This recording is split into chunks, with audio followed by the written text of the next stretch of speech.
حضرت جنید بغدادی رضی اللہ تعالیٰ عنہ کی خدمت میں ایک شخص تھا جو آپ کی درگاہ کی مختلف ڈیوٹیاں سر انجام دیتا تھا، لیکن وہ ادب میں، محبت میں اور اپنے شیخ سے کامل وابستگی میں جڑ جانے میں وہ شخص کچھ کمزور تھا۔ اس نے ایک دن آپ کی خدمت میں عرض کیا کہ حضور، میں دیکھتا ہوں کہ لوگ میرے بعد آتے ہیں، میں یعنی بہت عرصے سے ہوں، میں دیکھتا ہوں کہ لوگ آتے ہیں اور آ کر آپ سے فیضیاب ہو جاتے ہیں، لیکن کیا وجہ ہے؟ میرے نصیب میں کیا فرق ہے کہ میری 60 ستی ختم نہیں ہوتی، مجھ پہ آپ کرم کی نظر نہیں کرتے؟ حضرت نے اس کی بات سنی اور آپ نے مناسب یہ جانا کہ اس کو کسی پریکٹیکل کے ساتھ سمجھایا جائے۔ آپ نے اسے فرمایا، گلاب کی ایک ایسی ٹہنی لاؤ جس کے ساتھ کانٹے بھی ہوں، سبز پتے بھی ہوں اور جس کے اوپر پھول بھی ہو، گلاب کا پھول بھی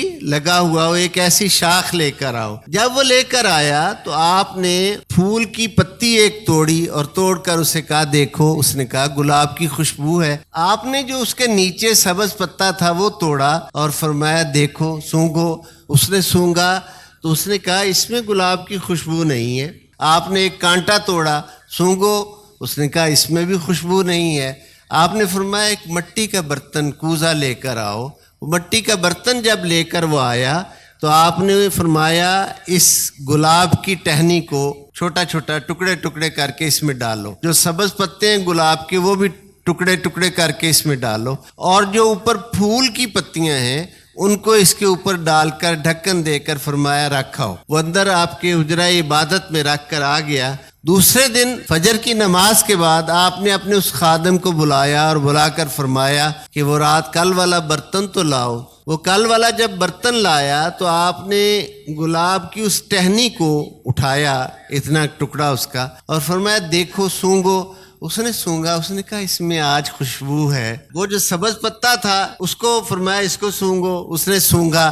اس نے کہا، آج تو اس میں خوشبو ہے۔ فرمایا، کچھ سمجھ میں آیا؟ اس نے کہا، حضور آپ سمجھائیں تو سمجھ میں آئے گا۔ فرمایا، جب تک شاخ نے اپنا وجود قائم رکھا تھا تو شاخ خوشبو سے محروم تھی۔ جب شاخ ٹوٹ پھوٹ کر گلاب میں جذب ہو گئی تو گلاب کی خوشبو جو ہے وہ اس شاخ میں آ گئی، وہ گلاب کی خوشبو اس شاخ میں آ گئی۔ تو اگر اللہ آپ کو کہیں کسی اپنے سچے بندے کی سنگت اور رفاقت عطا کرے تو اپنی انا کو پیچھے چھوڑ کے، جو انا ہر وقت جلاتی رہتی ہے حسد کی آگ میں بھی، تکبر کی آگ میں بھی، اس سے نیچے اتر کر اللہ والوں کی صحبت کے قریب ہو کر عاجزی کے ساتھ ان کی بارگاہ میں بیٹھ کر کبھی محسوس کرو تو وہ خوشبو آپ میں بھی آئے گی۔